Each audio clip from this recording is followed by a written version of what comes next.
Hey everyone, welcome back to 22 Panels.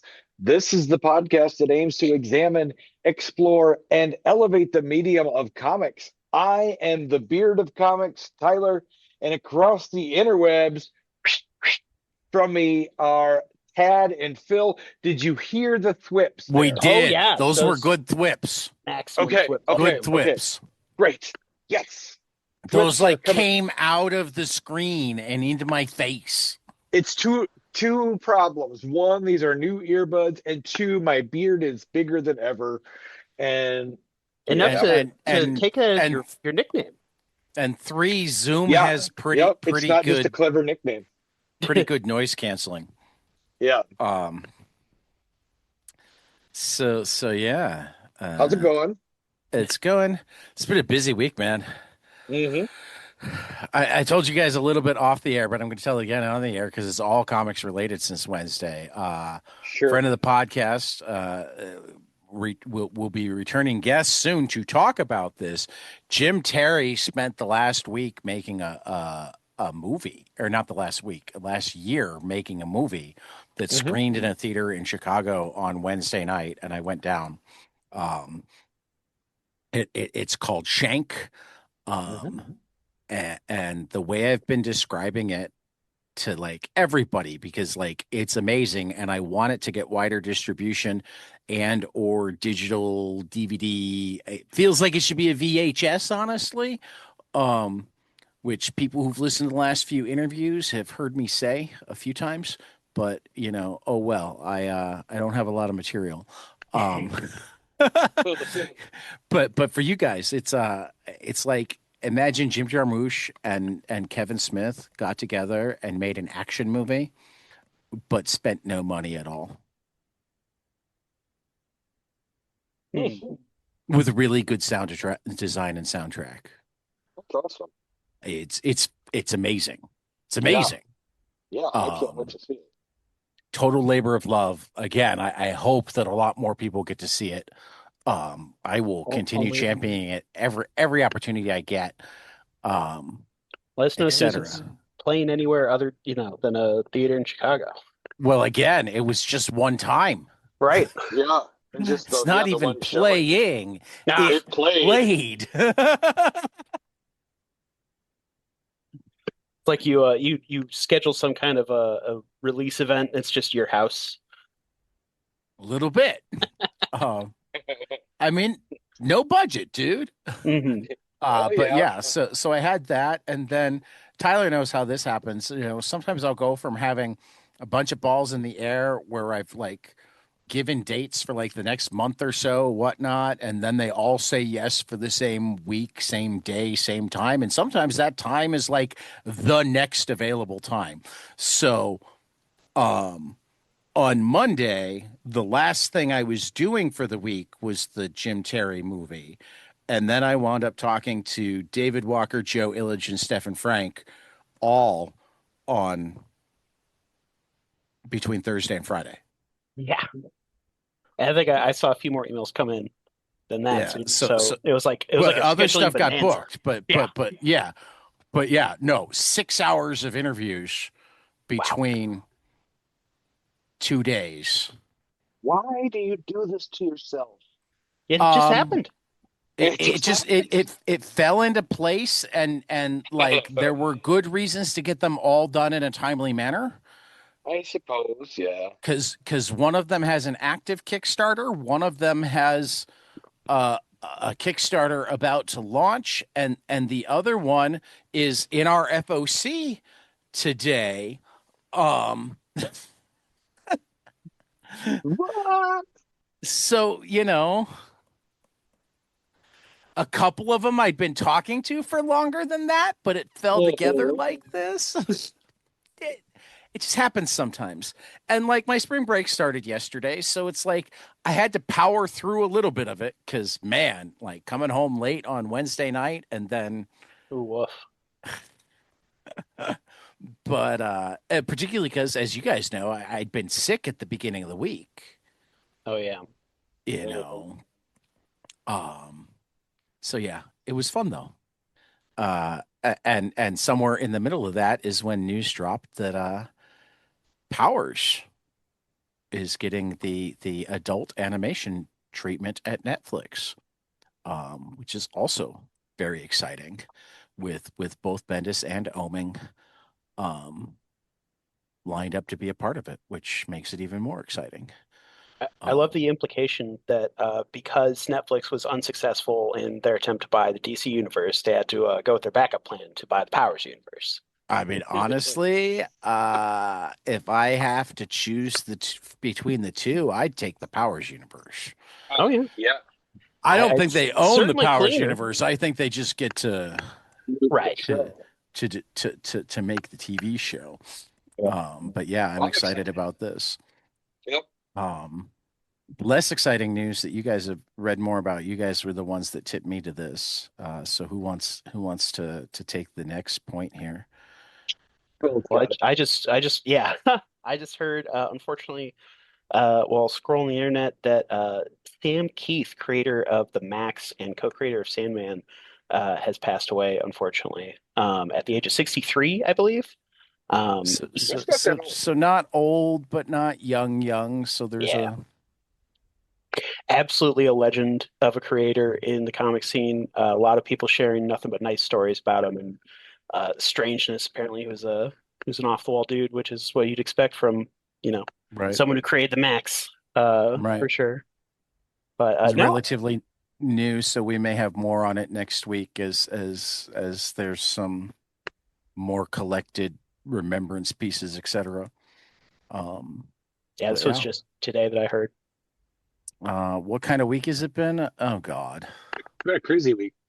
War continues, and it's officially hit the comics world. Mhm. A ship carrying a couple of Fantagraphics books, among other things, was hit by Iranian missiles, and Iron Circus sent out notices on a couple of their Kickstarters that, um, because of the closure of the Strait of Hormuz,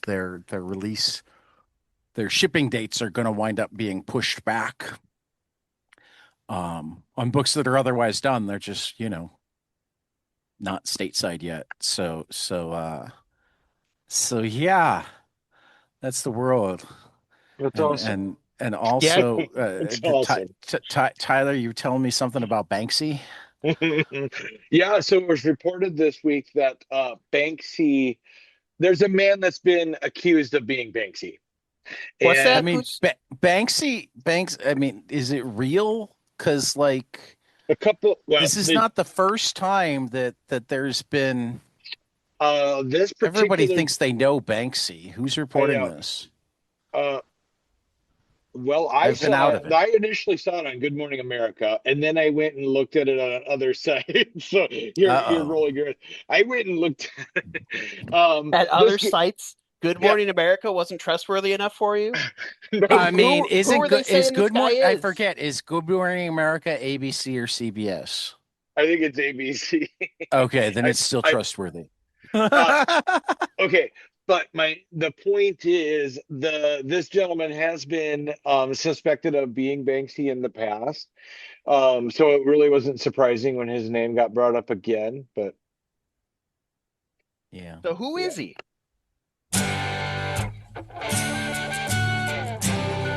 Oh wait, I'm sorry. I'm sorry. Phil, were well, you hold on, asking a question? hold on. Something. Who is this guy? Whoa, I don't know. I haven't read I anything. can't read my paper here. Is our reason we're talking about this? Did Banksy make a comic or something? Did Banksy? Banksy hasn't made a comic. No, that'd be sweet Here though. we come, walking down the street. We get the funniest looks from everyone we meet. Hey, we're the monkey. You guys are nuts. I don't know why you're doing all of this I don't read crazy Yeah, stuff. we're the ones to suddenly add some production value to the show. Yeah, You know? production whatever. value. I think initial orders are due on Thursday of this week for our new to order stuff. So this is our last round of highlights. Uh, we should move to that. Sure. Is this first one's Tyler's, isn't it? Yeah, and so this one New is series. Babylon Cove #1 from Rafer Roberts and art by Joe Eisma. This is a story about Heather, a no-nonsense career gal who returns to her picturesque New England hometown for the first time in a decade to attend a family funeral. Dennis, the all-American dreamboat who broke Heather's heart in high school. Charlie, the late blooming shy boy who Heather never gave the time of day. And Carthon, the ancient demon with plans to feast on the flesh of everyone in town. If you've ever wondered what would happen if Stephen King were allowed to write one of those Hallmark holiday movies, welcome to Babylon Cove. Final order cutoff is April 27th and will be in shops on May 20th. All right, next up is Philip. Empiria by David K. Wilson and Jacques Salmon. In the kingdom of Empiria, modern times have come. Now anyone can have the power of a wizard by using magic crystals. They can power a magic mirror to talk with a friend across the kingdom, tune into your favorite show, or power a magic broom. Princess May didn't spend her entire life studying magic just to be a shill for her father's crystal business. He gets rich off of people while doing nothing to make their lives better. She made the sacrifice to have real power so she can protect her people, not exploit them. In Dragon City, Randy, a punk rock unicorn, is just trying to take the subway home. There it is, that look. He hates that look. These old-timer unicorns were born before the Reformation. They must have held their horns taken by the dragons when they were young, by the look of it. This is like blowing into the whole story. So this sounds like a fantasy series from these creators, and that's coming from Rocket Ship Press. It's going to have a final order cutoff of this coming week, March 30th. Going to be in stores May 6th. All right. Godzilla versus Texas. Because apparently they couldn't do just Houston or Austin or Dallas. No, Godzilla decided he needed to go. Everything is bigger in Texas. Godzilla couldn't settle for one city in the Lone Star State, so it's going to trample over all of them. Hopefully those cowboys have a saddle big enough for the king of the monsters, or else things are about to get ugly. Join Godzilla and a cast of comic book creators from the great state with a whirlwind tour of Texas, featuring 4 10-page stories by comic book legends like Matt Frank. And more. And more. Next up, you guys, is Lenore, Ghost Story from Roman Dirge. This is out on Titan, but there is no description. So yes, there is. It says TBA. So I asked. You have to come up with the description. You have to tell us about Lenore. I am. I don't know. It's a ghost story, so maybe that's the point. I asked Google AI to tell me. Oh no! We can't take the Google AI. No, AI is. Tyler, I thought you read Lenore. I haven't read this issue. Worse than a ghost. So let's see. Let's just see what AI says. Why?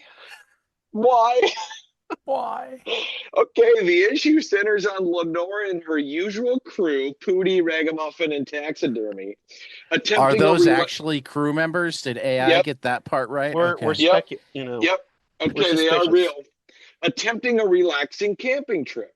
Naturally, things go that jibes with the cover here. Yeah. She is toasting marshmallows. And sitting on a log. Things go south as they take turns telling ghost stories under the stars, which leads to rehashed painful memories and an unwanted appearance by the ghost of Mr. Gosh.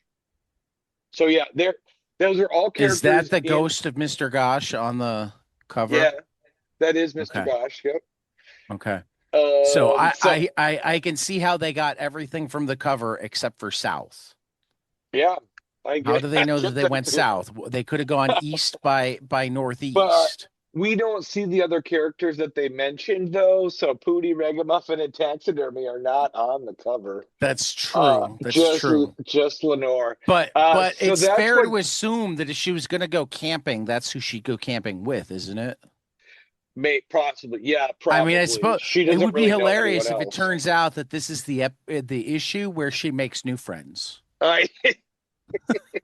So anyway, that's what Google thinks about Lenore's upcoming issue.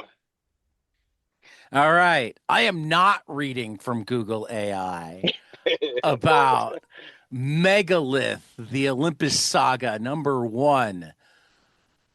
An explosive cosmic odyssey of unparalleled scope and artistry. 20 minutes ago, a massive monolith crashed into the heart of Baltimore, obliterating 16 square blocks. No one knows where it came from or why. Somehow, the monstrous deep space object evaded the global surveillance net. 3 elite breach teams were dispatched to penetrate the outer shell and disable it. 10 minutes ago, it sprouted tendrils and began ripping apart nearby streets, cars, and even people, using the raw material to print itself larger. Police, SWAT, the feds, even NORAD were powerless to stop it. Just 2 minutes ago, the megalith anomaly achieved its final form, a gigantic, 100-story tall, humanoid mecha robot, then began marching towards Washington, D.C. Now our only hope is Officer Jack Casey, a beat cop scarred by the past, who, along with what remains of the breach teams, must scale the robot from the inside. If they can reach the head, they can destroy it. But time is running out.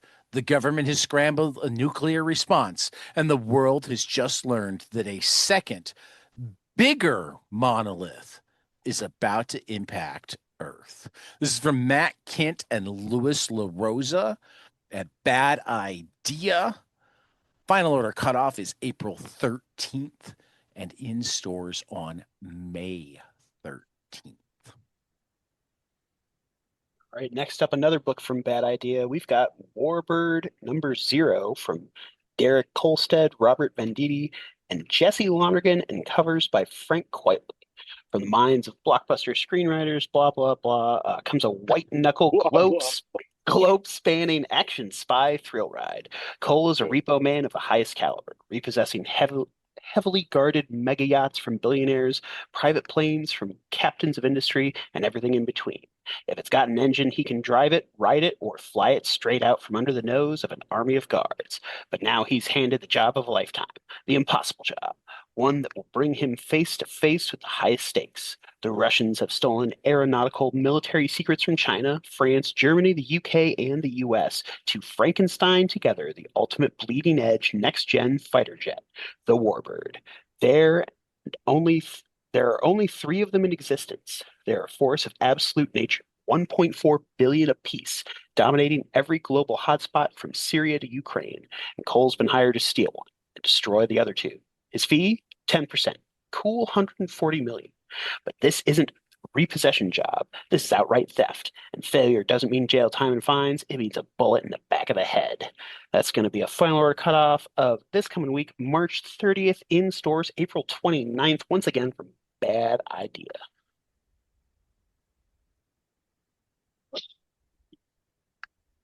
All right. The end. Oh, we should get into some graphic novels now, beginning with The End of the Arab of the Future, a youth in the Middle East. Riyadh is a teenager growing up in the French region of Brittany, where he lives with his mother and brother and attends high school in the Rennes. But his adolescence is anything but typical. Born to a Syrian father and a French mother, Riyadh spent much of his early childhood in Libya, rural Syria, and France, moving through contrasting worlds, political ideologies, and daily absurdities. Years earlier, his father, charismatic, authoritarian, and obsessed with dictators and with building a utopian Arab society, abducted Riyadh's second younger brother, Fadi, and returned to Syria, leaving behind a fractured family. At 14, Riyadh navigates puberty, isolation, and the pressures of French society while haunted by the absence of his father and brother and the sadness of his mother. He turns to books, heavy metal, and drawing as refuge. The tone is darkly comic and sharply observant, capturing both the universal pains of adolescence and the surreal contradictions of the 1990s. Blending personal story and social commentary, this standalone volume offers a biting, poignant portrait of a young man coming of age in a world that feels both familiar and foreign. The End of the Arab of the Future is the first book in a 2-volume series that concludes the critically acclaimed autobiographical graphic novel begun in Arab of the Future. This is by Riyad Sattouf, Sam Taylor, with art by Riyad Sattouf, and it covers the years 1992 to 1994. For Fantagraphics, Final Order Cutoff is April 13th, in stores on May 20th, though I'm not certain this might be one of the ones that I read had been on the ship and therefore delayed. I think we're going to start finding that a lot of things aren't coming out quite when we want them to, just because of various supply chain issues. Anyway, who's got this Next one? up is a little book called Gun Punch by Fernando Pinto. Evan had an all right life, a job he didn't mind, and a long distance girlfriend he was pretty fond of. Had being the operative word here. Now, after losing his job and his girl on the same day, a chance hookup with a mysterious girl turns him into Gun Punch, Earth's last hope against the invasion of the evil shape-shifting Draxons are plotting on our planet. Or at least that's what he believes. Also, it sounds way more glamorous than it actually is. To be honest, Evan is not that psyched about it, but at least his recruiters is. Or his recruiters, the United Plans Coalition, pay all right. Kind of. Look, he really needs a gig. Armed with a high-tech symbiotic armor grafted onto his body, Evan will try to eliminate all Draxons in his path before they can take over every human being's body on this planet and complete their invasion. His sister Dee, the alien hollow-constructed Nell, Bob, the criminal, Dee's fiancée Stacy, and a few more colorful characters will be along for the ride, helping Evan out. Not that he asked any of them, but they're all kind of around, I guess. Through it all, Evan will have to deal with the city's reaction to their new hero, huge expectations from the new mission, his old boss, Alice Magnus, and the fact that maybe they didn't really tell him the whole truth when they picked him up for the job. He will also get beat up a lot. Gonna have a final order cutoff of March 30th, this coming Monday, and gonna be in stores May 13th. All right. The next book up is The Marshfellows. Beloved online cartoonist Anna Laura Sullivan makes her graphic novel debut with a captivating adventure about misfits exploring the dark edges of their world. After a nuclear war plunged the world into darkness, the last beacon of hope is the island utopia called Slumber City. In this rainy, happy town, one angst-filled urchin doesn't see what there is to smile about.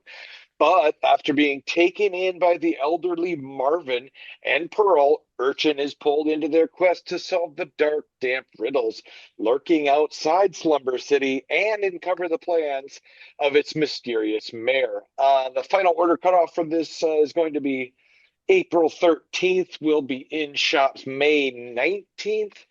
And this is from IDW. Dun, dun, dun. Is this one me? Mm-hmm. Pandola, Okay. yeah. Sorry about that. Pandola by Kyung-Chi Kit. After the apocalypse, the earth is nothing but dust and ruin. From the heart of the desert, a single city rises, ruled by the demon king who brought the world to its knees. To save his closest friend, Summer, Esper joins a band of wanderers bound by uneasy alliances and hidden motives. Their path leads straight into the demon king's domain, but the truth awaiting them inside the city of demons may rewrite everything they thought they knew about the end and the beginning of the world. Can have a final order cutoff of April 13th in stores, May 6th from Mad Cave. School for Extraterrestrial Girls, Volume 3, Girls in Space, from Jeremy Whitley and Jamie Noguchi. School is out for the summer, and it's finally time for extraterrestrial girls to take a break and head to the beach. Or it would be if the world wasn't about to be destroyed. An armada of the last Chilean Empire, terrorist people, are on the way to Earth, and nobody knows why. There are only days before the strongest battle cruisers from the largest and most dangerous empire in the galaxy arrive, and our girls are on the clock to help their headmasters figure out why they're coming and how to defend the world. Are they coming to eliminate Misako after destroying her home planet? Are they coming to reclaim Terra for some crime of her family? Or is there something far more dangerous on their agenda? Terra, Misako, Summer, Cat, and their friends are back, and this time the fate of the Earth is in their hands. Let's just hope they figure it out in time. This is from Paper Cuts. I love the earlier volumes. Jeremy Whitley is a friend of the podcast, and you should all go read it. The final order cutoff is April 27th and in stores on May 20th. All right. Now, this book looks awesome. This is Swallow and Mage from Kara Dojagon Hikino. In this first book of an epic debut, middle grade fantasy graphic novel duology by Kara Dodagon Hakino, Mage and her shark best friend Squallow set off on a wild adventure filled with mythical and powerful creatures from Filipino folklore to save their world from the wrath of Bakunawa. Perfect for fans of Hilda Folk and Final Fantasy. After losing her father in an attack by the evil Tikbalang, Mage and her friend Squallow set off on an important quest far from home to honor her father's last wish, find the Bakunawa, the guardian of the sea. But Mage and Squallow don't know where to find the Bakunawa, and the evil Tikbalang was only one underling of Ventrolio, the nightmare maker who is hunting Mage at any cost. Mage and Squallow's journey takes them all over Mundo, facing monsters and possessed minions of Ventrolio, until they hear news of an angry Bakunawa that would rather destroy ships and summon storms than help sailors. Why would Mage's father send them to someone so dangerous? Can Mage and Squallow uncover the truth before the Bakunawa unleashes her wrath and plungers all of Mundo into chaos? This looks really cool. It's final order cutoff of May 4th and in stores on May 27th. Who is this? Who is putting this out? Top Shelf. Is it Top Shelf? Yeah. Top I Shelf don't think is it's Top Shelf. generally No, that doesn't look like HarperCollins. HarperCollins. Hey, the notes on our notes say Top Shelf. So Oh, Uh-oh. so right there. Who could have made such an egregious error? I don't know. One of us. No, it says Harper Alley. What the?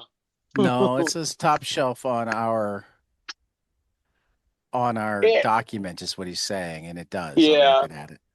That's what I was For reading. Squallow and Mage versus the Rage of Oh, Bakunawa? no, you're looking at Marshmallows. Yeah. Yeah. You're looking at Marshmallows as top shelf. It says Yeah. Harper Alley for Squallow and Mage. You didn't scroll down, Tyler. Oh God. Thanks, It was Tyler. Tyler's fault. Thanks, Tyler. Continuing All right. to pull one Some over. on us. collections. Way to screw it up again, Tyler. Now we have to start over. All right, guys. Dan, No. will you stop? No. This podcast is aggressively unedited. We live with our shame. Right. All right. Exactly. First collection up, we have Colossal Volume 1 from Rutile and Diane Truk. Love, humor, and powerlifting collide in Colossal, a massively successful international webtoon now presented in print about a young aristocrat who's about to discover that the heart may be the strongest muscle of all. Jade, a young French noblewoman, has a problem. Her parents expect her to marry a rich prince to save their dwindling family fortune, but Jade doesn't want to fall in line or in love. All she wants to do is pump iron and get those gains. Jade's obsession with powerlifting and getting strong is at odds with the image of a delicate flower that society expects from her, when, in a fit of rage, she sends a fellow high society teen, obnoxious pretty boy Nathaniel, flying through the buffet table during a ball. It looks like Jade's secret may be out, but before a scandal erupts, the quick-thinking teen comes up with a brilliant excuse. Love made her do it. Now Jade finds herself in a dizzying courtship dance between spoiled Nathaniel, Alexander, a stable hand she wants to get lifting tips from, Eloise, a mean girl hiding a soft heart, and Simon, Nathaniel's insufferable best friend. Can Jade keep her secret and learn that strength isn't only measured by how much one can deadlift? Silly, heartfelt, and full of surprises, Colossal is a young adult rom-com graphic novel with a shoujo manga twist perfect for readers who loved Cursed Princess Club, Heartstopper, and True Beauty. Going to have a final order cutoff of this coming Monday, March 30th, and in stores May 6th from Abrams. Tyler. Yeah, Hellboy. I was kind of daydreaming there for a second. This comics collection, this is the second collection of Hellboy's earliest days as a BPRD agent. Takes him across the globe in adventures that tie into the darkest corners of the Hellboy and BPRD comics. Join Hellboy and his fellow agents on globetrotting, horrifying mystery adventures from a fire ghost in a forgotten dinosaur theme park to vengeful demons in Hong Kong, Cold War weapon tests that lead to mutilated monsters in the South Pacific, to a forgotten ghost in New York City's Potter's Field, and more. Plus the true story of Hellboy's turn on the silver screen in the Mexican luchador films. This volume collects Hellboy and the BPRD across volumes 1955, 56, and 57 from a slew of extraordinary talents, including Mike Norton, Allison Sampson, Sean Martinborough, and of course Mike Mignola. This is from Dark Horse.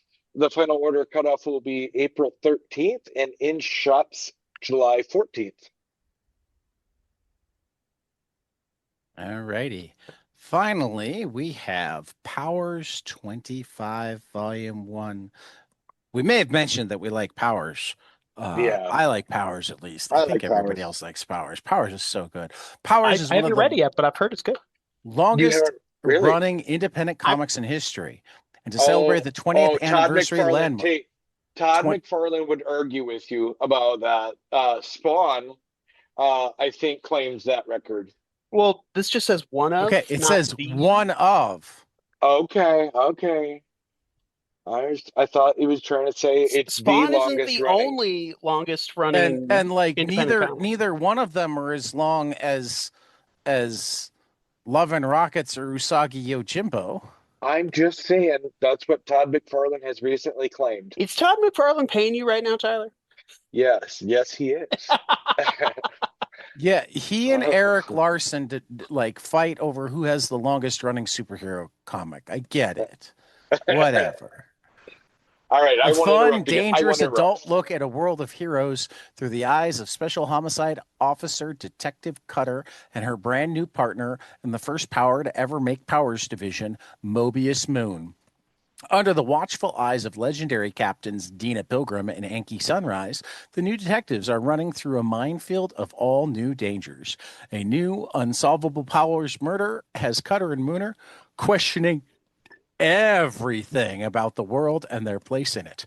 The new series is also a celebration of Powers' very happy home at Dark Horse, where it joins other stuff and includes a bonus pinup gallery from Mignola, Stan Sakai, David Mack, Scott Hepburn, Alex Maleev, Eric Powell, Jill Thompson,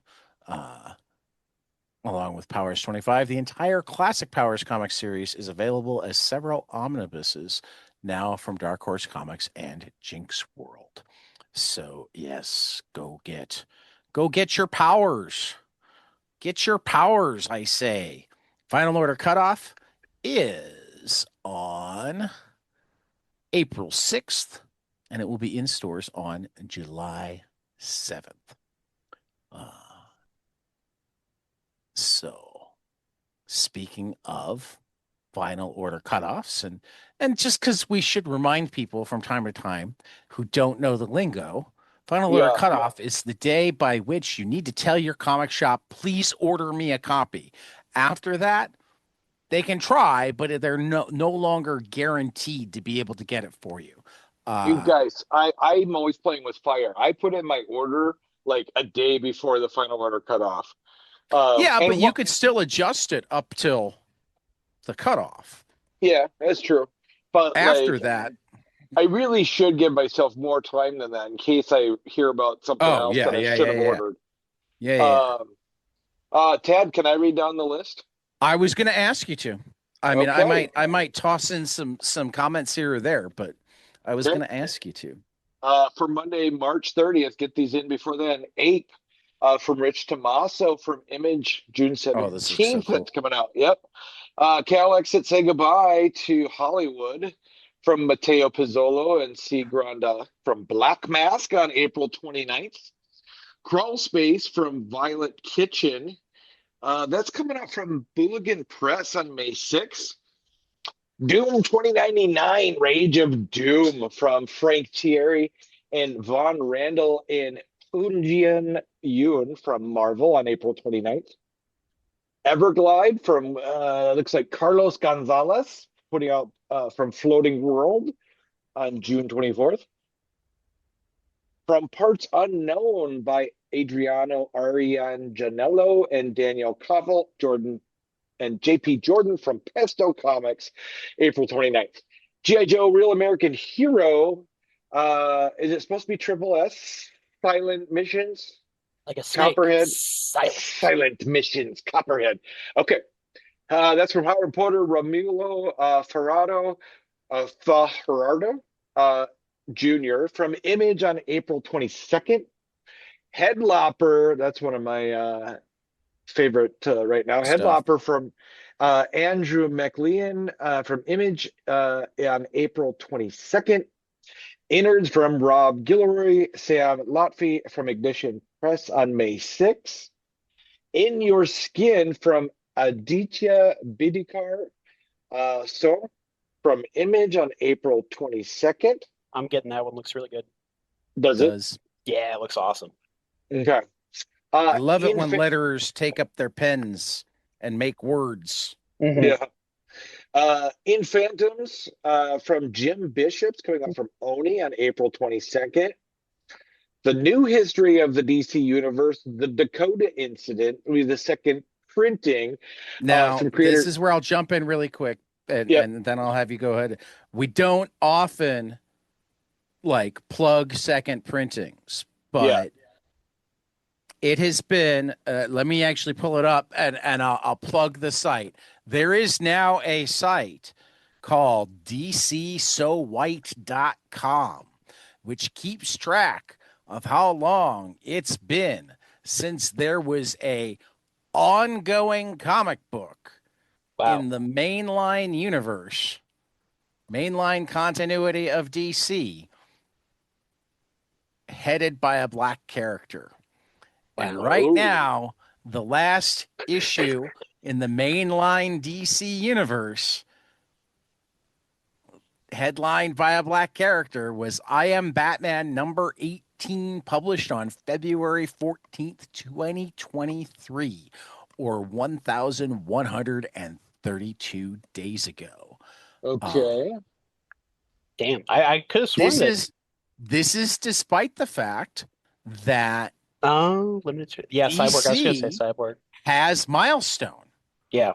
DC has Static and Hardware and Icon and Rocket and all of these characters that have been wildly successful through the years, but they don't use them. So Joe, when the New History of the DC Universe Dakota Incident was first announced, started an internet campaign to push for 100,000 sales on it, to make it like impossible to, and they're well on their way. They sold out the first printing in days, and it went to second printing, and the goal is to keep pushing until we see, an ongoing Static book, maybe. Yeah. Which is absolutely crazy I think he's only had miniseries more or less. Hey guys. Since the original series. Yeah. Well, and he hasn't had an actual, I don't even think like a miniseries since Milestone has joined DC continuity. So it's bonkers. Well, it's no, because he's had two miniseries as part of the, see, this is part of the problem. He's part of an ongoing or a miniseries right now. There's Batman Static Beyond. That's not mainline in continuity. You're true. You're true. Mm-hmm. But I mean, I don't even care if it's mainline continuity. Like, there should be, like, the There should fact be that they static every have month. the ability to do ongoing milestone and Mm-hmm. don't Exactly. It's really sad. is right.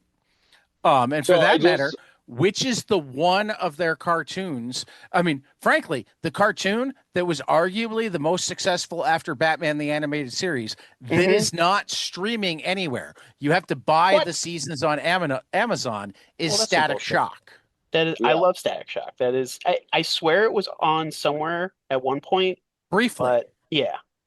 If Guys, it's not there, look. it doesn't. Oh, take a look at the photo I just texted you guys. I did say I that's just pretty awesome. literally just came into my shop yesterday. Is Yep. the first appearance of Static, and so I picked it up. So I'm pretty excited about that. Not to, Yeah. I mean, it's just kind of ironic we're talking about Static right now. Well, Heck I yeah. mean, and I'll tell people go listen to our Milestone Book Club. Pick up the Milestone compendiums, though. That's another thing. Like, we've got these wonderful phone book compendiums, but unless you're already a fan, you're not dropping $60 for 1,000 pages. Why I know. don't we have them in your typical 5 to 10 issue trades as well? Yep. Like, We there should. is a Static one now for the beginning arc in Static.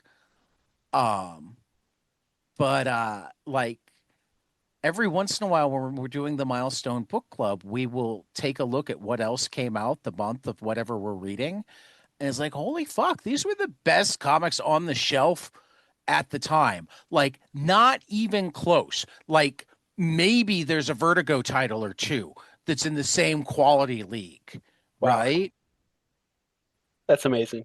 And somehow completely Yeah, Ignored. somehow. Big ol' air Yeah. quotes. Somehow. I Right. wonder what it could be. I Right. wonder what it could Yeah. be. So I know. anyway, off my soapbox, because I get Okay. to be, and Marcus is better on the soapbox, but that's why we put a second printing on. And So we're on second printing, and it includes creators like Joseph Village, Stephanie Williams, Morgan Hampton, and Nicholas Draper Ivy, Carlo Pagulayan, Valentine DeLandro, and Edwin Gallman. This is from DC Milestone, out April 22nd. Next up, Oddball's Odyssey from Tony Millionaire, Jim Campbell from Bad Idea on April 29th. Penny and the Yeti from James Gasparo, Amber Akin from Paper Cuts on April 22nd. this is another one that I tossed in late because we just had Jimmy and Amber on. They were fantastic guests. I got to read the book. It's outstanding, and it's outstanding in ways that, like, you can't help but read it and go, I can't believe that they got a publisher to make this, because it's that real. Like, it's a story about a young girl whose parents are at a turbulent point in their relationship, coping with that. Like, and that's just, it's not the type of thing that we're used to seeing. We're used to, kids don't need to know anything about it. No, it affects their lives, and to be able to look at it from that angle is amazing. So yeah, I can't recommend this book enough. I buy pretty much everything I can find that Paper Cuts put out for my store. No, they're outstanding. Yep. Okay, Physical Education from Joanna Mosey from Pow Pow on May 6th. Planet Atmos Exordium from Dr. Bushnell, Rob McEvity, Andrea Cucci from Mad Cave on April 22nd. Protopias Collection from Mark Protopias. Russell. Protopias. What did I call it? You just said Protopias. Oh. Protopias. Protopias like Collection. Utopia or dystopia. I mean, Protopia. I'd eat a protopia. That sounds pretty delicious to me. I am so sorry about that, listeners. I have not learned to read. From Mark Russell and Lacey, Danny Hogan and Felipe Cunha, Ciara Nichirik, Joshua Locke Kim and Max Fafner, Catherine Murdoch, Michael Coast, and Karen Grant, Mark Russell again, and ACO, and Natasha Warmack and Elitha Martinez. This is from AWA Futurific out on May 27th. And this is where I had missed that they were collecting this, and I'm really happy that they are, because these were all really great, like 48-page one-shots of what a protopia is. And I've talked about it a number of times, because we've highlighted a lot of these as they've either the week before or the week after, or sometimes both when they've come out. But the idea is, rather than the perfect world utopia or the crumbling world dystopia, it's supposed to be a realistic but progressive world. And in other words, like, we don't gloss over things that are going wrong or could go wrong, but they try to envision something, a path that we could realistically go down for something better. And I've loved every one of these. Yeah. Let's see. Red Roots from Lorenzo Di Felice, from Image on April 29th. We got Two Sons hardcover from Carlos Giffoni Wando from Rocket Ship Entertainment on May 20th. And Unemployed Killer Support Group from Rio. That's coming out from Titan on April 22nd. All right, next up in crowdfunding, just a couple days left. Even the Stars Will Fall, #1 from Florian Akinmade and Bimpe Aliyu and Hassan Atsumane Al Hal on Kickstarter through March 25th. So if you're listening to this Monday or Tuesday, you've got just a little bit of time. So Buttons, Who's My Daddy and What Does He Do from Jonathan Bayless on Kickstarter through March 28th, the end of the week. Action Philosophers, Modernity Bites from Fred Van Lente and Ryan Dunleavy at Rocket Ship Entertainment on Kickstarter through April 8th.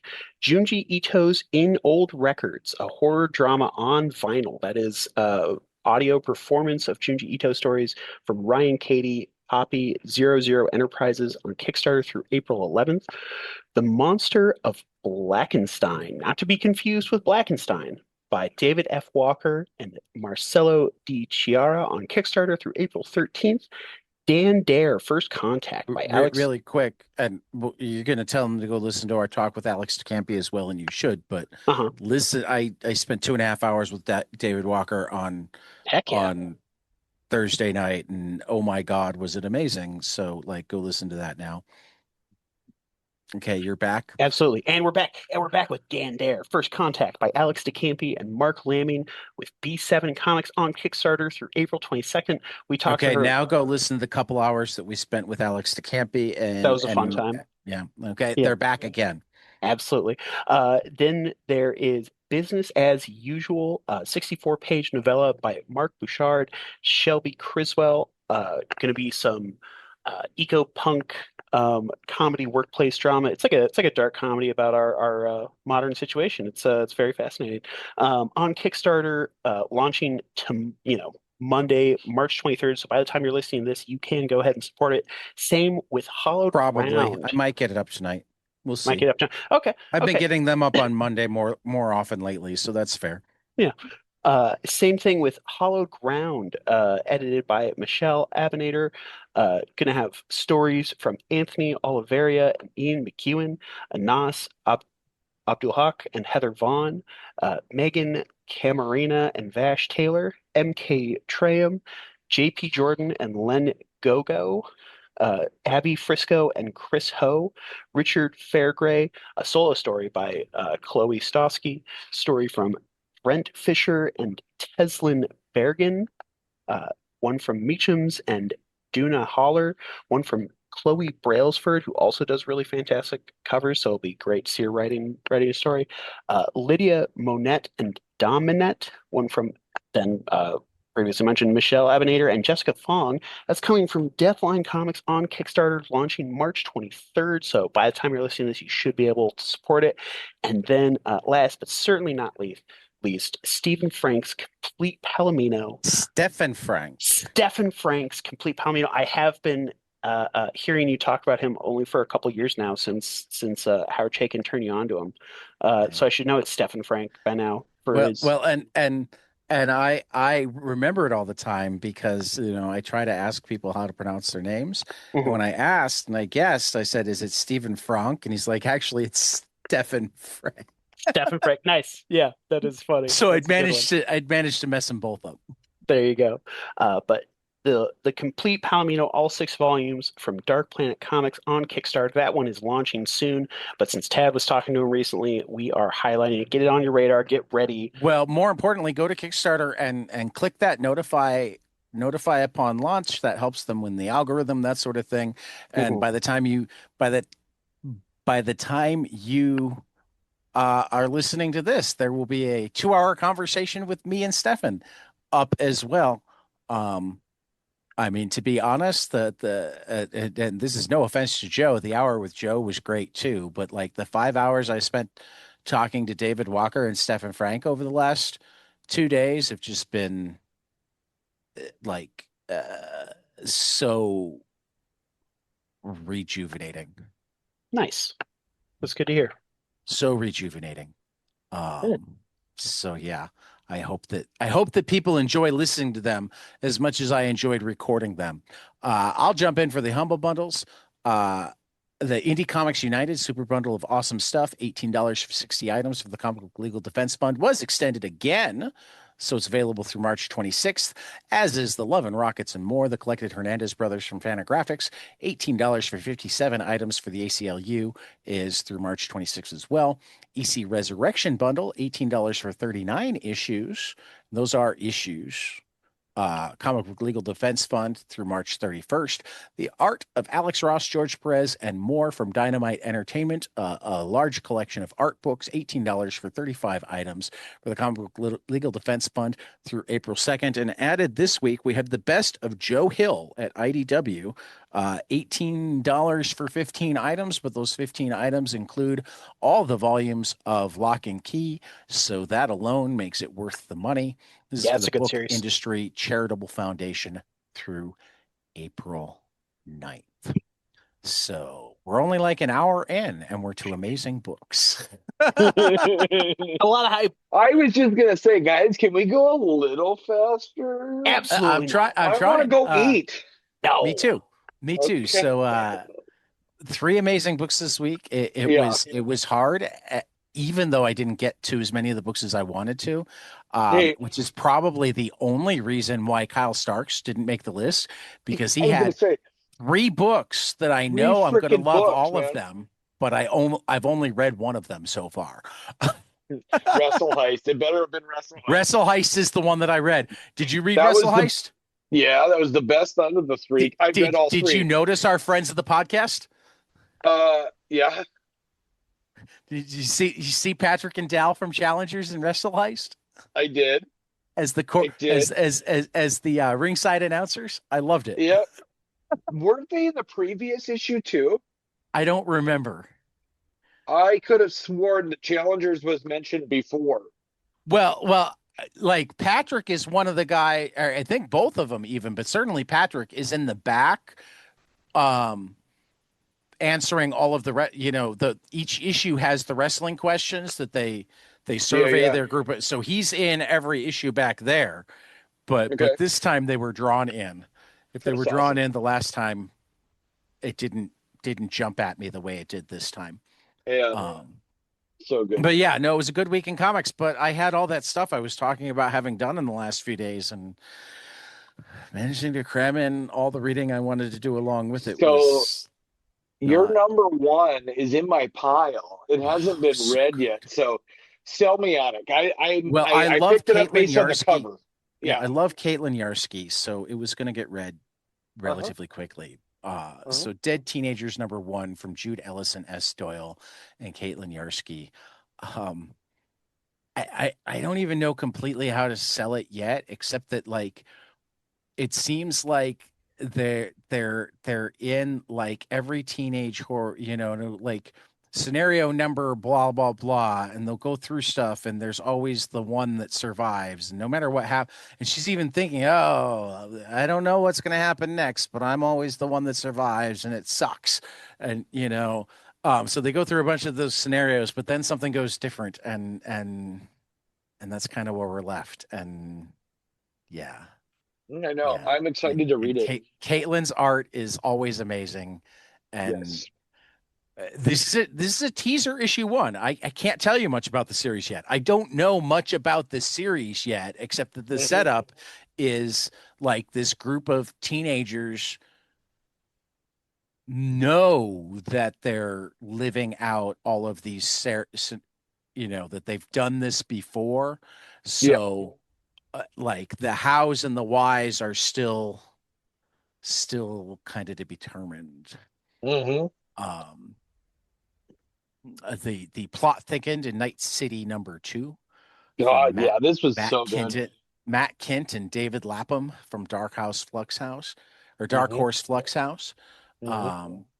the plot thickened as well in Barbarian Behind Bars #2 from Elliot Kalin and Andrea Moody at Mad Cave. It also had a nice Easter egg for those of us who had loved the unfinished, because it's an Aftershock book, Maniac of New York series that this team had also done. Yeah. So good. Remember Aftershock, Ben? That was a cool line until they weren't cool. Until they stopped. It turned out they weren't paying people. Yeah. That they were. Anyway, Phil, take a walk. Oh yeah. So this week was the return of Batwoman from Greg Rucka and Danny, it was a good first issue. I liked how it was touching on Batwoman's past, like kind of reminding you of a lot of the hits from Rucka's first run with the character without it being super exposition heavy. So it was still like an emotional issue, and I think Danny's a really great fit for Batwoman.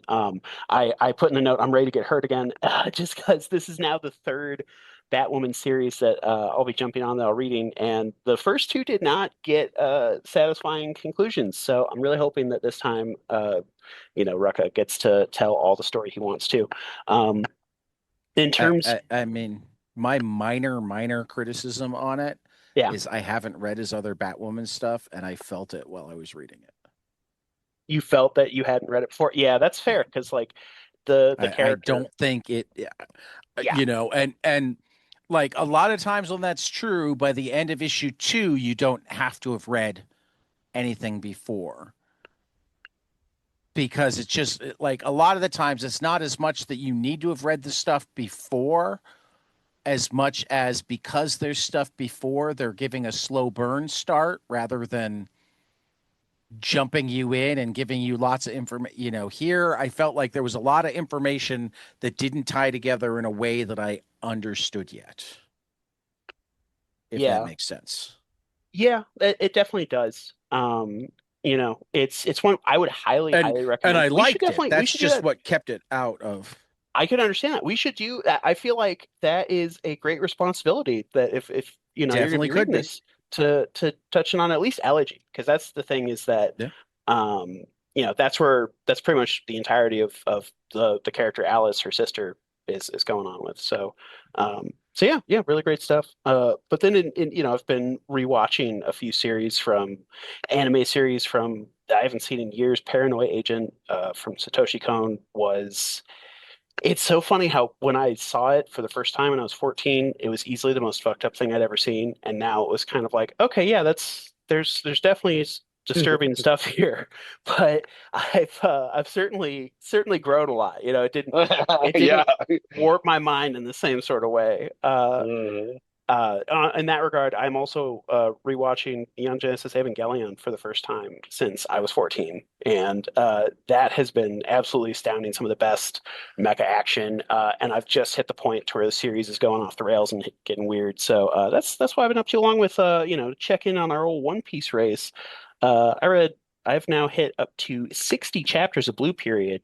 I think I'm closing in on the end of volume 14. There's like 4 more that I have till I'm all caught up. So yeah, I've just been, charging ahead, and it's like Tad, it's like you don't like One Piece anymore.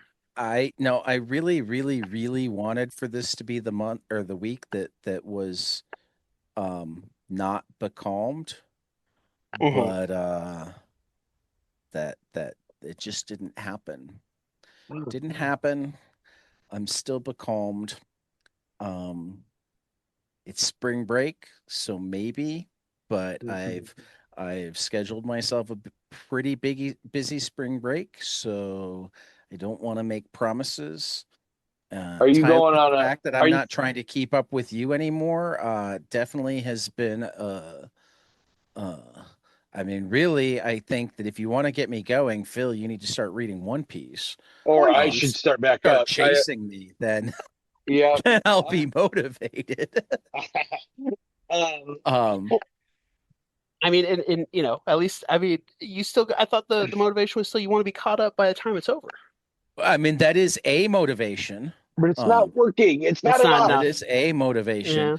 Yeah. I think I should also point out that, like, as much as I love you for it, Phil, Hmm. sending me this here Switch Yeah. has definitely affected the amount of time that I spend reading comics. I'm And my guessing there's plot been a to lot take of ahead in this gaming. obscure manga race reading has come to fruition. Right, right. Too I'm funny. certain that I'll get there. But I have home runs to hit and bases to steal and Yeah. Oh. that sort of thing. But anyway, uh, I was a benevolent dictator this week and said I didn't have time to read Copra because I've got this whole C2E2 thing coming up. Oh, wait, C2E2 is comics, and we're a comics podcast. So we're putting Copra on hold, and we're going to talk about C2E2 until I'm done with all the C2E2 stuff because unlike years past, it's not just like, oh, I'm going for the weekend and I'm hoping to meet some cool people and that sort of thing. I have 4, count them, Wow. 4 panels to prepare for, do stuff for. I mean, I'm mostly prepared already. Most of them are minimal prep. The part of today has been working with Kelly to get some graphics together, get some slideshow stuff, minimal slideshow stuff together, that sort of thing. Um, and I definitely am gonna send out some emails, do like some last minute push to try to really up the cool people about talking about comics numbers. Um, and for that matter, like the plan is to have invitations to hand out to people that I didn't know before. Dennis Cowan, come be a cool person talking about comics. Whoever. Um, but so yeah, it's like I'm gonna go and not. I mean, you guys should ask questions. This shouldn't just be me monologuing. Oh, There, I won my unit. Or So my cool. thing. So Your unit, cool people asking about comics. That was your guys' first comic podcast that you did together, or no. It no? was, and it kind of fell by the wayside. But cool people talking about comics and stuff started from. For a while, we had a quarterly book club that didn't have as much of a purpose as much as bringing people together. In some ways, cool people talking about comics and stuff was the genesis of the joy resistance hope and survival book. Oh, okay. Because like the book was a thing to bring us together, but really it was people who loved this medium Hmm. having an excuse to talk to each other. mhm. But as a panel, it's more comics oriented. And I'm actually, well, really quick, let me pull up, we'll plug the panel times. Anybody who is going to C2E2 and happens to listen to this before then, um, let me give specific information on the whens and wheres, uh, because I have them, and that's just a weird and amazing thing. I gotta things to do. Panels are things to do. An event. It's it's the very first 22 panels event, Uh-huh. if you will. Yeah, Yeah. yeah. It's great. Hopefully, this will spin out a few tie-in miniseries, a few new status quos for you and Tyler, to I observe mean, over I the. certainly wouldn't mind if this is a beginning of something bigger for 22 panels than just the crap ton of hours worth of talking that we already do, which, don't get me wrong, I No, don't say love. we. What you do. I mean, the order is Tad, and then Tad and Phil, and then I come in a I mean, very distant third of to participating. be fair, when I say we, Yep, I'm yep. talking about me and you and Phil and Marcus and Ted and All of our Mark all of our and guys, all of our Sean friends. and Yep. Peter and Matt and Bell and Dylan Gilbertson and um there are others that I'm like just not coming up with the names right now. I mean, we have a lot of people that contribute to book clubs on it. Marisol and Oh, I Maria, know. you Yeah. know. Yep. Yeah, But no, I'm crazy because I'm involved in it all, but it yeah, really is a we. It's true. not, you Um, know. It's why I'm a little bit more comfortable being a benevolent dictator.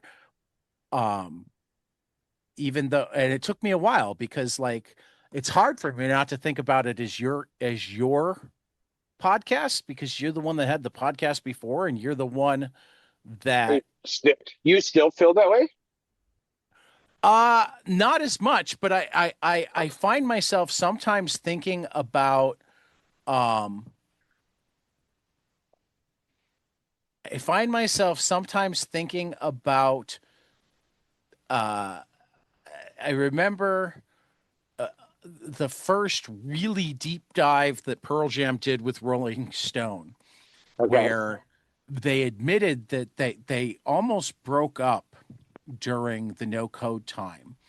And part of um part of what kept them together actually became stopping being a um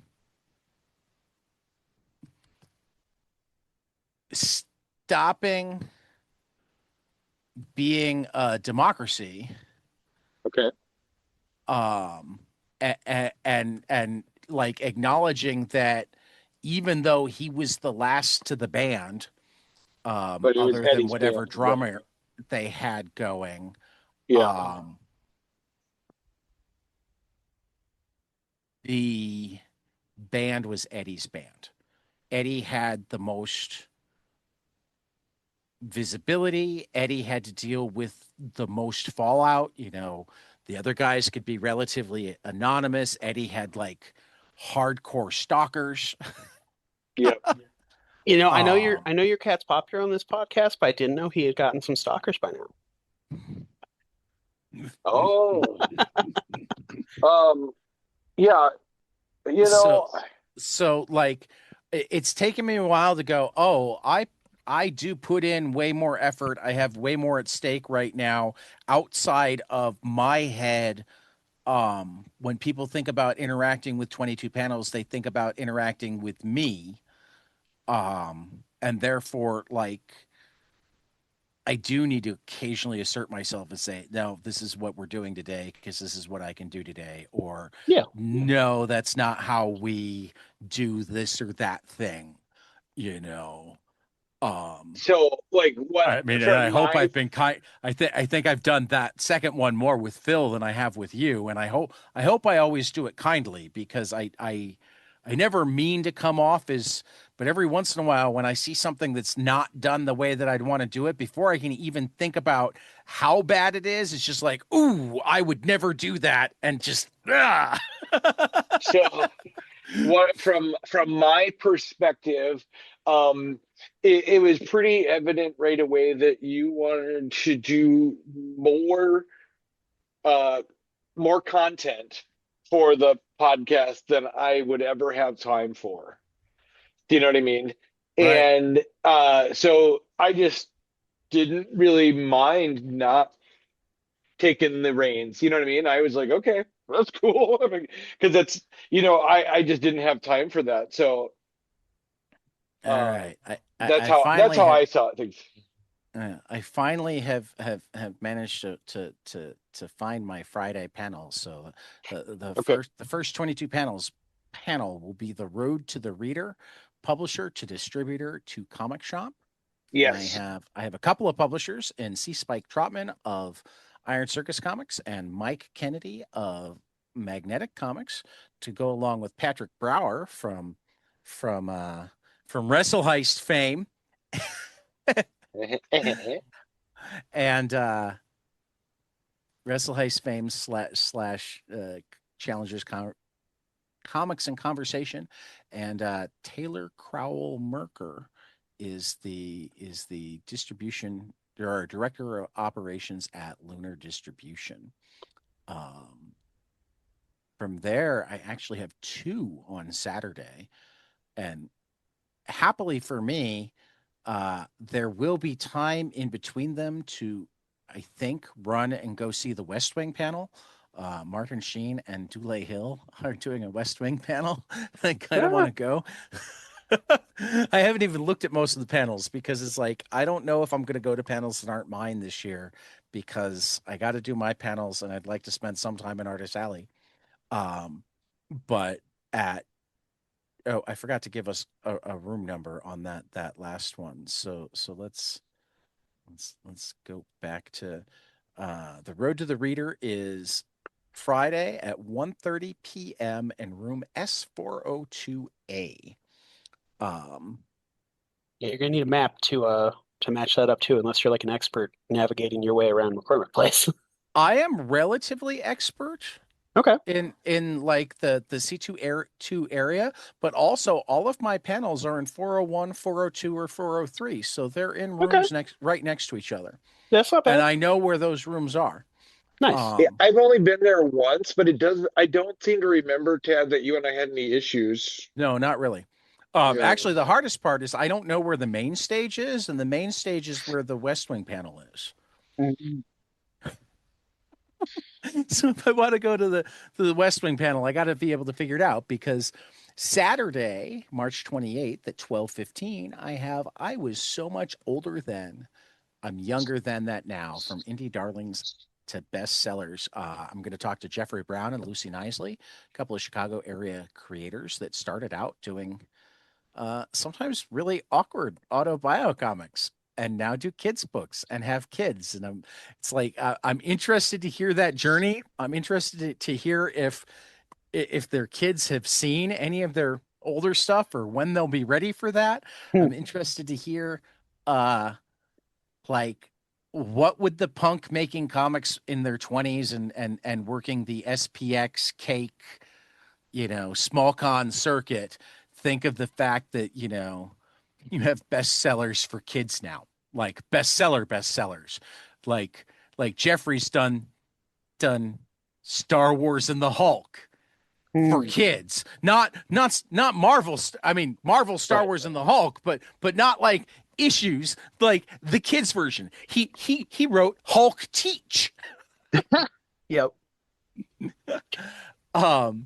So I'm looking forward to that.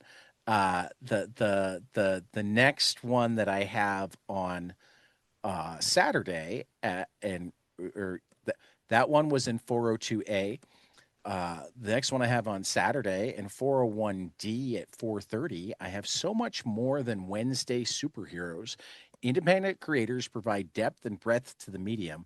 And I'm really, really happy about who I have for this because I kind of run the gamut of experience and success, because I've got Terry Moore headlining with C. Spike Trotman from Iron Circus again, and Greg Petrie from the Santros Sisters. But then I have Larry Brooks Stahl, who has a book that's been serialized and compilate in anthology books on. So he just did a story in local comics, Leprechaun. and he's got a story in the recent what's the publisher on that one? The Leprechaun. Oh my gosh, was it Source Point or something? Yeah, the recent Source Point Press, like St. Patrick's Day horror anthology. He's got a short story in. Yeah, and then he just did a signing late last week that I think went pretty well. Well, that's cool, because he's got one at Modern Age on Thursday. He's got one at Chicago Comics on Wednesday. They set up a little tour for themselves. Yeah. And then Jaria Faruhar, who has gone the other route in terms of it being a young indie comic. She's gone more the Lucy Knisley, Jeffrey Brown. She's working the tables at small cons and writing autobiographical and or nonfiction comics, and graduated from the UC and is looking at going to law school. Yeah, it's awesome. So it feels like a nice varied group of comic creators. I'm looking forward to hearing them, but I'm also looking forward to having them talk to each other some, because my plan is, like, for the more veteran ones, it'll be like, tell us something that you wish you'd known when you started. But for Daria and Larry, I've already told them that, like, when it comes to your second question, it's going to be, you've got 3 of the most successful independent comics creators of the last 40 years in front of you. Ask them a question. Yeah. What do you want to know? What do you want to but then we get to the one that I still pinch myself every time I realize that they approved it. On Sunday afternoon, March 29th, 2:45 to 3:30, in room S403, we have cool people talking about comics. So far confirmed is Larry Brooks Stahl, his artist from the Leprechaun book, Eric Olksferry, Mark Prott, Taylor Crowell, C. Spike Trotman, Mike Kennedy, Daria Faruhar, and Sean Harkleroad. I have other names in my back pocket that may be there. I'm going to be plugging for it, because the idea is I'm going to get as many people in that room as possible, and we're going to read some comics. I'm even going to share not completely done with the slideshow, but I'm going to share the slideshow with you guys. We won't necessarily read it all now, because I know Tyler's ready to go eat, and so am I. My tummy's rumbling. But I know that you guys will recognize some of these. We'll just read them, and then we'll talk about why they're cool. Awesome. Oh, love some Nancy. Okay. I actually have the peanuts from this week, the year I was born. So that's interesting. So it's not quite completely lined up with this week, because the year I was born, my birthday was on a Tuesday, and it's a Wednesday this week. But this one in the middle here is the one from the day I was born. This one at the end here, this 6th one, is the one from 46 years before. We'll be reading it at the show. And then the Sunday one from that week is a baseball one, so I had to keep it. And then we're going to do some milestone. We're going to do a fantastic page from a Birds of Prey comic. Oh yeah. We're going to do a Palomino. quick scene from Palomino. And then some sort of crisis events. And I got a couple things that I might add. And obviously, it really comes down to will we have time for it all? But if this goes well, I can envision a thing where I make like the long slideshow and separate it by numbers and like create a digital wheel to be spun. Oh, that'd be Um, interesting. and we do it randomly rather than with any specific rhyme or reason to do it. Yep. Because like I would love it if this became the panel that I did over and over and over and over and over again and had it be different every time. Maybe not even different comics. It just wind up being different because the fans and artists and whatever available at any given con were different. But I would love it to become a 22 panels thing that like any con that let us, we did this panel at. That'd That be would be pretty great. awesome. Yeah, And it was just, okay, who wants to read this part? that would be fun. So I'm really hoping it'll work out. I know I'm not the only one that's hoping it'll work out. Almost everybody in comics that I've told this about is like, you got to tell me how it goes because that sounds It'll be really funny. cool. It'll be cool. I hope it Well, goes and well. I just like, and I don't mind that it's become pop culture cons, like, because there is something nice about the fact that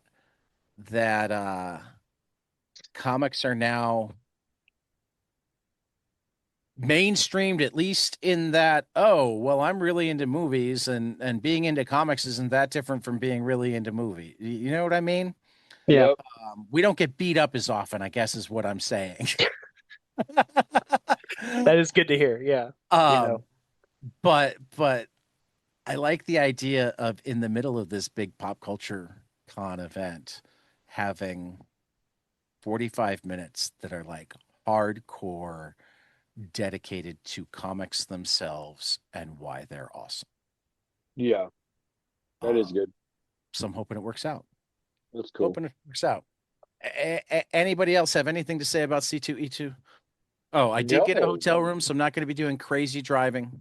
That'll help with the Good. self-care. That's good. Cool. Good for you. You know, And good to hear. we'll see about the nerves. I imagine after the first panel, the nerves will start to settle some. Yeah. Just don't forget to pinch yourself, you know? Yeah. Oh God. That's going to be one of my big goals is to just actually enjoy it. Will Kelly be accompanying you? Kelly is not coming down. She's not big Okay. on the cons, and this is not her spring break week. Next week is her spring break week. Okay. Oh, that really lined up for you then. Right. Nice. So yeah. All right, cool. So yeah. Like we're gonna spend 3 weeks on this because I don't know when we're gonna record next week, but it's likely gonna be before. I don't want to come home and record, I guess is what I'm saying. So like Okay. It has to be a the morning. options for you guys are gonna be Saturday morning before I go to the con, and therefore before. So we're talking like 6 a.m.? Well, 7 a.m. will be fine. 7 I'm a.m. like Okay, a 10-minute walk from the con. Oh, It doesn't yeah. open till 10. Okay. I mean, normal recording time would work. Okay. But it'd be 7 a.m. like 8 p.m. or later on Saturday or 7 a.m. on Sunday is probably what we're looking at. Okay. But regardless, I won't have done the Cool People Talking Comics panel. And if we do it Saturday morning, I'll have only done one panel. So there will be more to talk about, which is why we will do one more week where we do C2E2 The aftermath stuff. The aftermath. That's a good on putting the it. selfish side, I don't have to worry about doing specific reading for this podcast. And then we'll get back to Copra. Right. That sounds like a good time. Hi, Raina. Oh, they said hi, Raina. So anyway, books I hope will be spectacular. This is a pretty good week. We got Is Ted Okay #2 from Dave Chisholm at Mad Cave.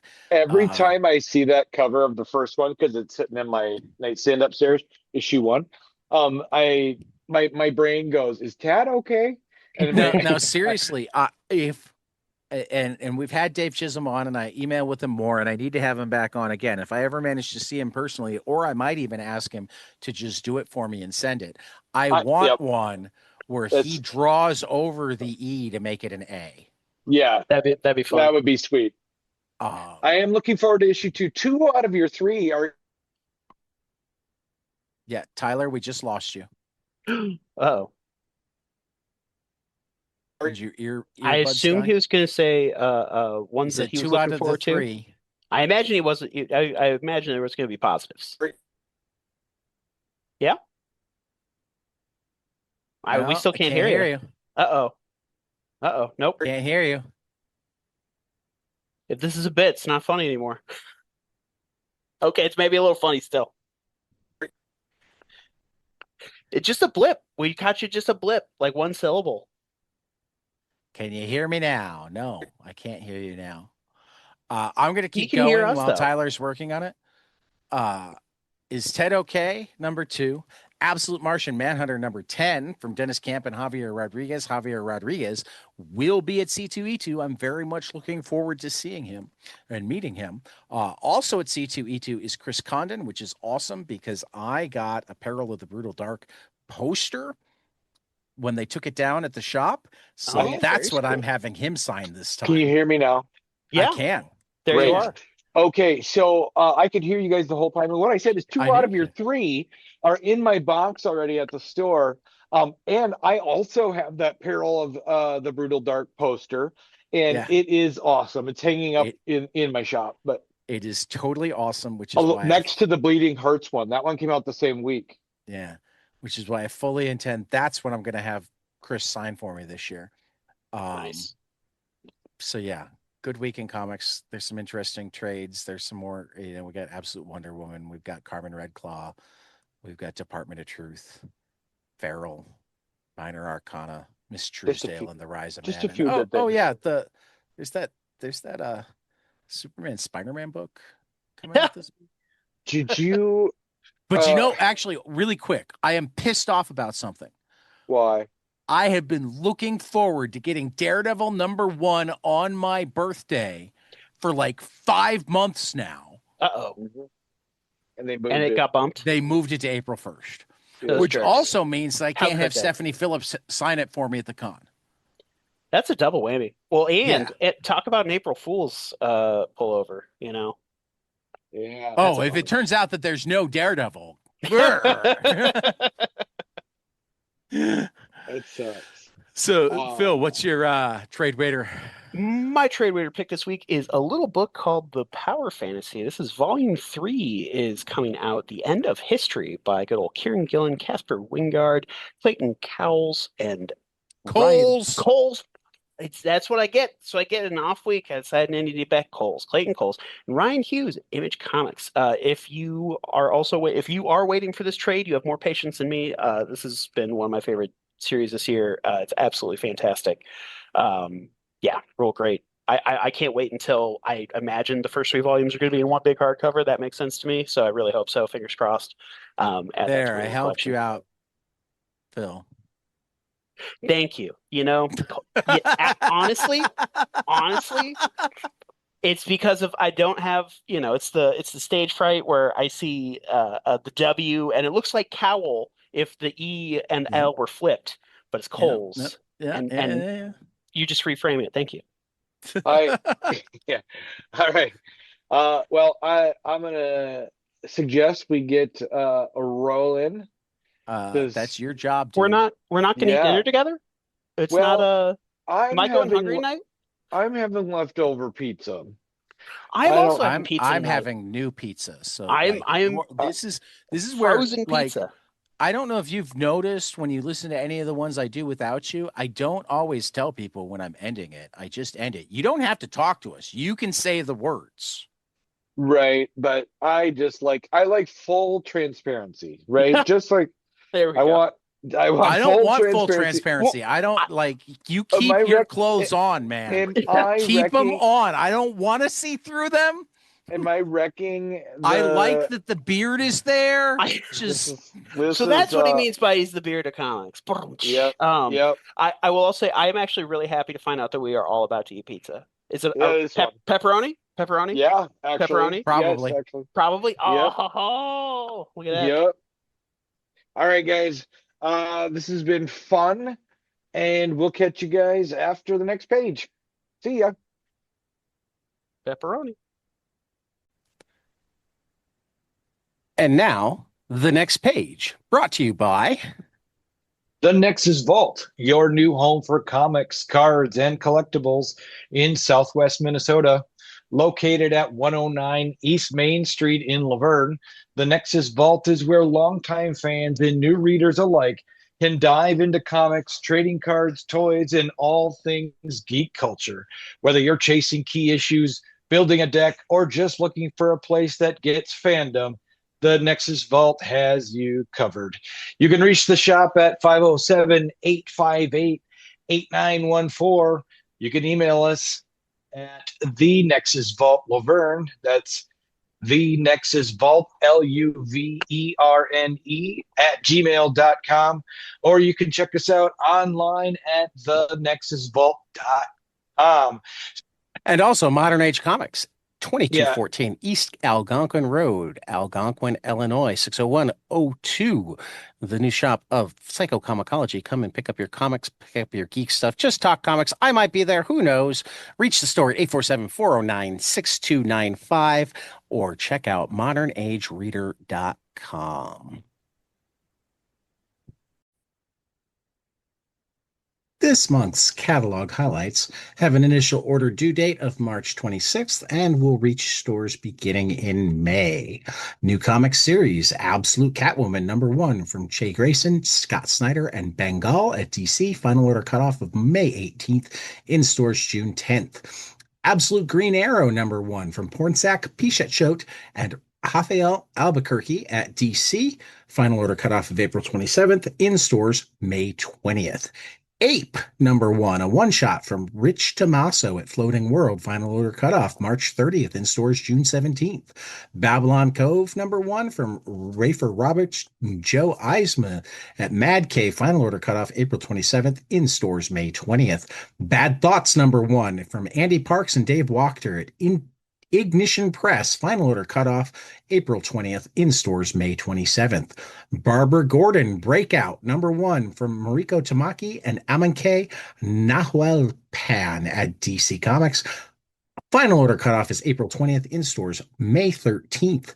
Ben 10 #1 from Joe Casey, Robert Carey at Dynamite. Final order cutoff of April 13th, in stores May 6th. Concrete Stars Over Sand #1 from Paul Chadwick at Dark Horse. I neglected my final order cutoffs and in stores on that, but it's coming. Destination Kill #1, Joe Palmer at Oni Press, April 20th. Final order cutoff and in stores on May 13th. Dog Tag #1 from Mark Russell and PJ Holden at Mad Cave.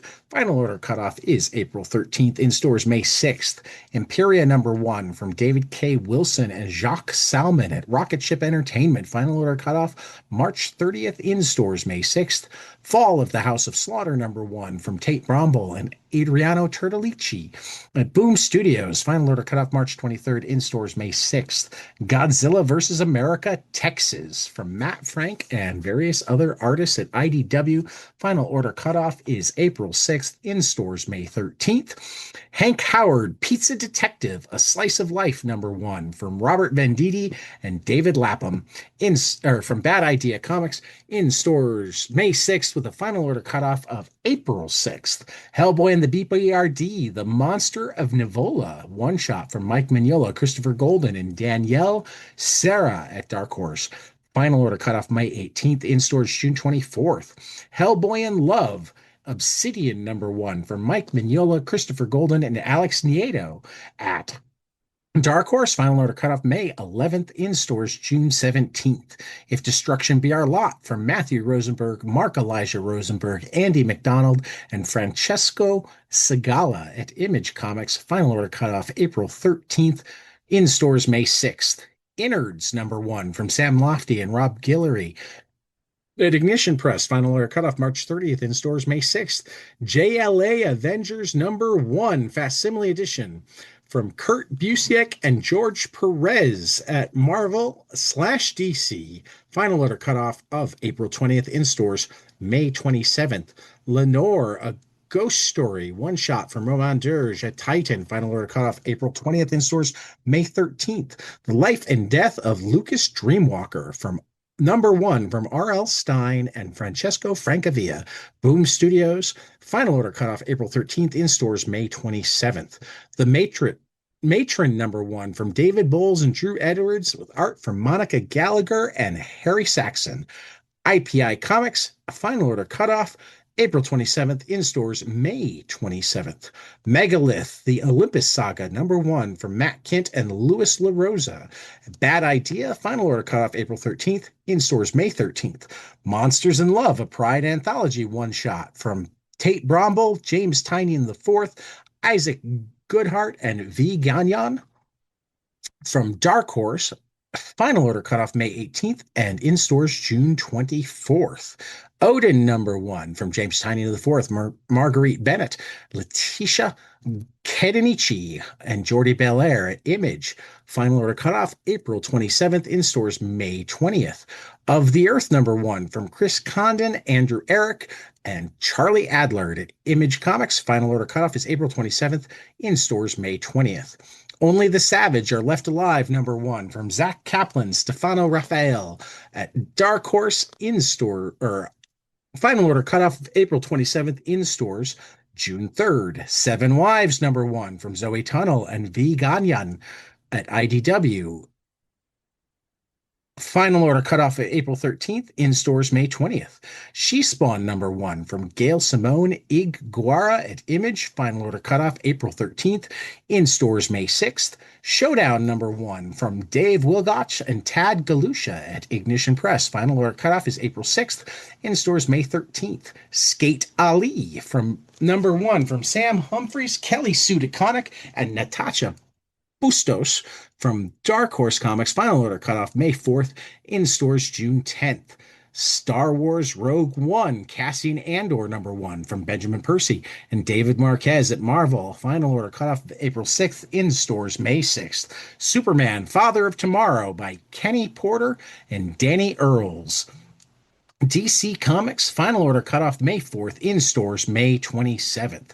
The Ring, The Man Who Beat the Man. #1 from Gail Simone and Eliza Romboli at Dark Horse. Final order cutoff April 27th, in stores June 3rd. Ultimate Impact Reborn #1 from Chris Condon and Stefano Caselli at Marvel Comics. Final order cutoff April 6th, in stores May 20th. Warbird #0 from Robert Venditti, Derek Kolstad, and Jesse Lonergan at Bad Idea. Final order cutoff of March 30th, in stores April 29th.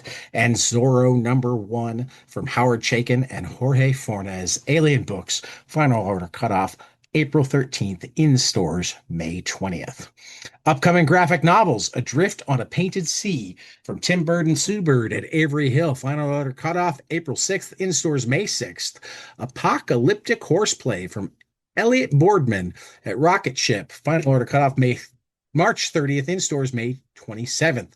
Barking by Lucy Sullivan at Avery Hill. Final order cutoff of April 6th, in stores May 6th.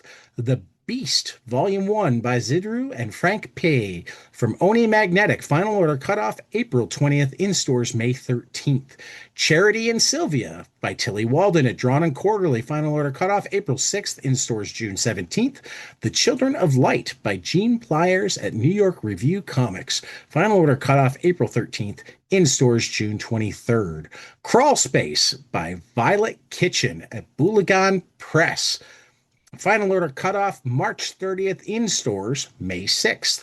The Cutting Garden by Darcy Van Polgeist.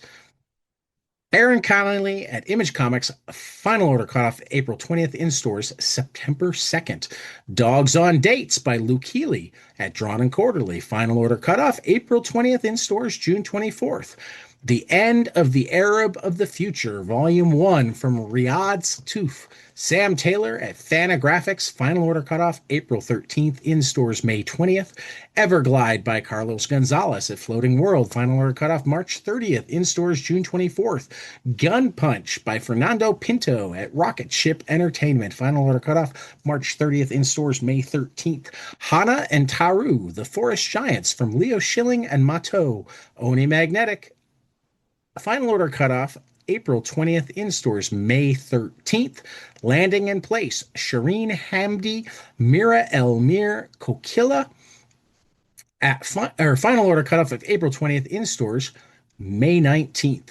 The Marshfellows from Anna Laura Sullivan at Top Shelf, final order cutoff April 13th, in stores May 19th. The Odyssey, a graphic novel deluxe edition from Gareth Hines at Candlewick. Final order cutoff is April 13th, in stores May 12th. Olive, Lost in Inner Space, Vero Kazat and Lucy Mazel at Abrams. Final order cutoff April 6th, in stores May 20th. Oracles, Olivia Sullivan at Avery. Final order cutoff April 6th, in stores May 6th. Pandola by Kyung Chi-kit at Mad Cave Nakama. Final order cutoff is April 13th, in stores May 6th. Physical Education from Joanna Mosi at Pow Pow. Final order cutoff May 30th, in stores May 6th. Record Journey from Ryoichiro Kazuka at Titan. Final order cutoff May 4th, in stores May 27th. School for Extraterrestrial Girls, Volume 3, Girls in Space from Jeremy Whitley and Jamie Naguchi at Papercuts. Final order cutoff of April 20th, 7th, in stores May 20th. See You in Memories by Pen So at Mad Cave Nakama Press. Final order cutoff of April 20th, and in stores May 13th. Spent by Allison Bechtel at Harper Alley. Final order cutoff May 6th, in stores, or final order cutoff of April 6th, in stores May 6th. Squallow and Mage versus the Rage of the Bakanawa by Caro Badagun Hikino at Harper Alley. Final order cutoff May 4th, in stores May 27th. Teen Titans Together by Cami Garcia and Gabriel Piccolo. DC Comics. Final order cutoff May 4th, in stores August 4th. Two Sons by Carlos Gaffoni and Juan Doe. Rocker Ship Entertainment, final order cutoff of March 30th, in stores May 20th. Virginia Woolf by Liuba Gabrielle at Mad Cave Becco Giallo, final order cutoff of May 4th, in stores May 27th. And We Are Pan by Yasmin Flores Montañez and Andrea Fratino at Top Shelf. Final order cutoff April 27th, in stores June 2nd. Finally, collections available in this catalog. Be Not Afraid from Jude Ellison S. Doyle and Lissandro Estherin at Boom Studios. Final order cutoff April 6th, in stores July 7th. Bloodletter by Joseph Illage, Tim Seeley, Christian Rosado at Image Comics. Final order cutoff March 30th, in stores May 6th. Booza, Volume 1 from Shazleen Khan at Abrams. Final order cutoff April 13th, in stores May 27th. Capes by Robert Kirkman and Mark Engelert. Image Comics, final order cutoff April 20th, in stores May 27th. Captain Henry and the Graveyard of Time by Mike Mignola, Bruce Sick. Dark Horse Comics, final order cutoff April 20th, in stores July 21st. Colossal Volume 1 by Rutul and Diane Truk at Abrams. Final order cutoff March 30th, in stores May 6th. Devil on My Shoulder by Kyle Starks and Peter Kowalski at Dark Horse Comics. Final order cutoff of April 13th, in stores July 14th. Die Loaded, Volume 1 from Kieran Gillen and Stephanie Hans at Image Comics. Final order cutoff of March 30th, in stores May 6th. Dust to Dust by J.G. Jones and Philip Bram at Image Comics. Final order cutoff of April 20th, in stores May 27th. ElfQuest, The Hidden Years Gallery Edition from Wendy Peeney and Richard Peeney at Dark Horse Comics. Final order cutoff of April 13th, in stores July 14th. Galaxy of Madness, The Mortal Machine from Magdalene Visaggio, Michael Aving Oming, and Victor Santos at Mad Cave. Final order cutoff of April 13th, in stores May 6th. Hector Plasm, Volume 1, Born into Night Battles, Benito Sereno, Nate Bellegrade, Derek Hunter at Image Comics. Final order cutoff of April 20th, in stores May 27th. Hellboy and the BPRD, 1955 to 1957. Mike Mignola, Mike Norton, Chris Roberson, Brian Chirillo, and Sean Martinbrough at Dark Horse Comics. Final order cutoff April 13th, in stores July 14th. Hulk Smash Everything by Ryan North and Adam Kubert at Marvel Comics. Final order cutoff April 27th, in stores July 7th. Liquidator from Peter Milligan and Peter Kowalski at Mad Cave. Final order cutoff April 27th, in stores May 20th. Our Soot-Stained Heart, Joni Hogg and Stippen Morian at Mad Cave. Final order cutoff April 13th, in stores May 6th. Powers 25, Volume 1 from Brian Michael Bendis and Michael Avon Oming at Dark Horse Comics. Final order cutoff is April 6th, in stores July 7th.